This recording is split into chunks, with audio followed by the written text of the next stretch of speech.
அனைவருக்கும் வணக்கம். என் பெயர் பவித்ரா. ராமாயணம், ராமர், சீதை, லக்ஷ்மணர், ஹனுமார் இவங்க எல்லாரை பற்றியும் பேசுகிறதுக்கு வாய்ப்பை ஏற்படுத்தி கொடுத்த அனைவருக்கும் இறைவனுக்கு இந்த நேரத்தில் நான் நன்றியை தெரிவிச்சுக்கிறேன்.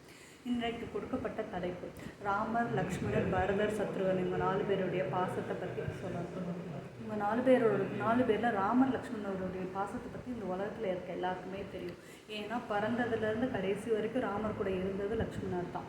இந்த குழந்தைங்க 4 குழந்தைங்களும் பிறந்தப்போ ஒரு குழந்தை அழுதுகிட்டே இருந்துச்சான். அதை என்ன சமாதானம் பண்ணியோ அதை யாராலையும் அதோட அழுகையை நிப்பாட்ட முடியலையா. அப்போ போய் தசரதர் வசிஷ்டரை கூட்டிகிட்டு வந்தது. வசிஷ்டர் அந்த குழந்தையை தூக்கி ராமர் பக்கத்தில் படுக்க வைக்கிறாங்க. படுக்க வச்சது அந்த குழந்தையோட அழுகை நின்று போய் அது எல்லாரையும் பார்த்து சிரிச்சுதான். அந்த அழுதுகிட்டு இருந்த குழந்தை யாருன்னா லக்ஷ்மணர். அந்த நொடி அவங்க அம்மா வயிற்றுலேருந்து வெளியில் வந்ததுலேருந்து அழுதுட்டு இருந்த அந்த குழந்தை அவங்க அண்ணன் பக்கத்தில் போய் படுக்க வச்சதும் அழுகையை நிப்பாட்டிடுச்சு. அந்த நொடியில் ஆரம்பித்தது கடைசி வரைக்கும் அவங்க 2 பேரும் ஒன்றாவே இருந்திருக்கிறாங்க. குருகுலம் போனப்போ 4 பேர் ஒன்றா தான் போனாங்க. அதே மாதிரி விஸ்வாமித்திரருக்கு யாகத்துக்கு உதவி செய்ய போகும்போது ராமர் கூட லக்ஷ்மணரும் சேர்ந்து போனாங்க. அடுத்து வனவாசம் போகும்போதும் அண்ணனோடையே தான் நானும் இருப்பேன், அண்ணனுக்கு தம்பியாக இல்லாமல் சேவகனாக இருந்து அவருக்கு காப்பாற்றுவேன்னு சொல்லி அவருடைய தூக்கத்தையே அந்த வனவாசத்தில் இருந்த 14 வருஷம் அவர் தூக்கத்தையும் விட்டு கொடுத்து அவர் இருந்தாராம். யாகம் செஞ்சு அவங்க அண்ணனுக்காக உதவி புரிஞ்சார். அந்த காட்டில் இருந்த ஒவ்வொரு தடவையும் அவங்களுக்கு வந்த பிரச்சனைகளாக இருக்கட்டும், அவங்களுக்கு எதிர்ப்புகள், அவங்க சந்தித்த அனைத்து விதத்திலையும் அவருக்கு அண்ணன் துவண்டு போகும்போதெல்லாம் அவங்களுக்கு ஊக்குவிக்கிறதா இருக்கட்டும், பிரச்சனைகள் காப்பாற்றுறதா இருக்கட்டும், எல்லா இடத்துலையும் லக்ஷ்மணர் ராமருக்கு ஒரு உதவியாக பெரும் உதவியாக இருந்திருக்கிறாரு.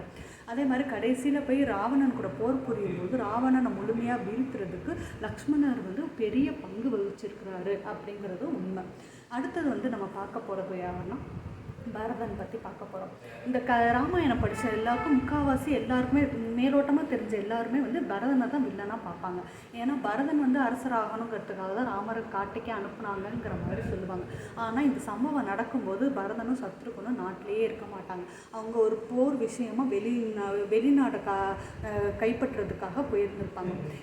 ராமர் காட்டுக்கு போனதுக்கப்புறம் தசரதர் இறந்த பிறகு தான் அவங்க 2 பேரும் நாட்டுக்கே வர்றாங்க. விஷயம் தெரிஞ்சப்போ 2 பேரும் அவ்வளோ கோபப்படுறாங்க. கோவப்பட்டு பரதன் அந்த இடத்துல சொல்கிறாரு, நீ அன்னையே கிடையாது, உங்களை அம்மானே இனிமேல் நான் கூப்பிட மாட்டேன், நீங்கள் எப்படி இப்படி ஒரு சம்பவத்தை செஞ்சீங்க அப்படின்னு சொல்லி அவங்க அவ்வளோ கோவப்படுறாங்க.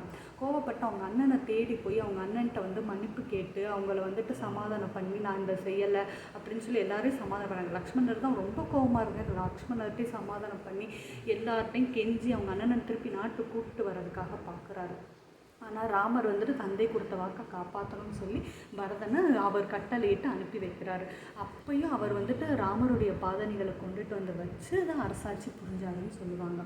அதே மாதிரி அடுத்தது சத்ருகன். இந்த பரதனுக்கு அந்த அரச பதவின்னு சொல்லி கேட்டப்போ பரதன் என்ன பண்ணுவார், எனக்கு இது வேண்டாம், சத்ருகா நீ எடுத்துக்கோ அப்படின்னு சொல்கிறப்ப அது ஏதோ ஒரு பாவ செயல் காதில் கேட்ட மாதிரி உடனே அவர் காதை அப்படி மூடிக்குவாராம்.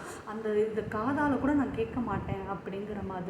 அதே மாதிரி அவருக்கு அந்த நேரத்தில் பரதன் போய் ராமரை சமாதானப்படுத்த போயிருக்கும்போது சத்ருகன் இந்த எல்லாத்துக்கும் முக்கிய காரணமான கூனியை நான் கொலை பண்ண போகணும் அப்படிங்கிற கோவத்தில் போய் அவங்கள போய் பார்க்குறப்ப நான் தெரியாமல் பண்ணிட்டேன்னு அந்த கிழவி அழுகிறப்போ ஒரு பெண்ணை ராமருடைய தம்பி கொலை பண்ணிட்டாருங்கிற அவப்பேரும் அவமானமும் தனது அண்ணனுக்கு வரக்கூடாதுங்கிற ஒரு காரணத்துக்காக உயிர் பிச்சை கொடுத்துட்டு வந்தாராம் சத்ருகன். ஒரு நம்மளோட செயலில் கூட நம்மளோட அண்ணனை நம்ம பாதிப்பு ஏற்பட்டுறக்கூடாதுங்கிற அளவுக்கு அவங்க 4 பேர் அவ்வளோ பாசமாக இருந்திருக்கிறாங்க. லக்ஷ்மணர் ஒரு இடத்துல ராமர் கிட்ட கேட்பார், சுக்ரீவன் தனது அண்ணனான வாலியவே கொலை பண்ண சொல்லும்போது இது என்ன தம்பியை அண்ணனை கொலை பண்ண சொல்கிறாங்க அப்படின்னு. அப்போ ராமர் லக்ஷ்மணர்கிட்ட சொல்லுவாராம், பரதன் மாதிரி யாருமே சகோதரன் மேலே பாசத்தை காட்டவே முடியாது அப்படின்னு சொல்லி பரதனை பற்றி ரொம்ப உயர்வாக பேசியிருப்பார் ராமர்.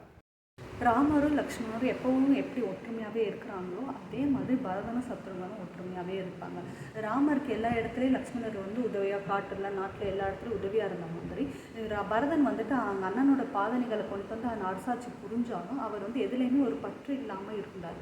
அந்த நேரத்தில் சத்ருகன் தான் அவருக்கு எல்லா உதவியும் புரிஞ்சு நாட்டு மக்களுக்கு தேவையானதையும் அரசாட்சிக்கு என்னென்னலாம் தேவையோ எது தேவைங்கிறது எல்லாத்தையும் புரிஞ்சு நல்லபடியாக அரசாட்சி புரிகிறதுக்கு உதவி பண்ண சத்ருகன் தான். இந்த மாதிரி 4 பேருமே எப்போவுமே ஒருத்தர் விட்டு கொடுக்காம ஒற்றுமையாகவே இருந்திருக்கிறாங்க.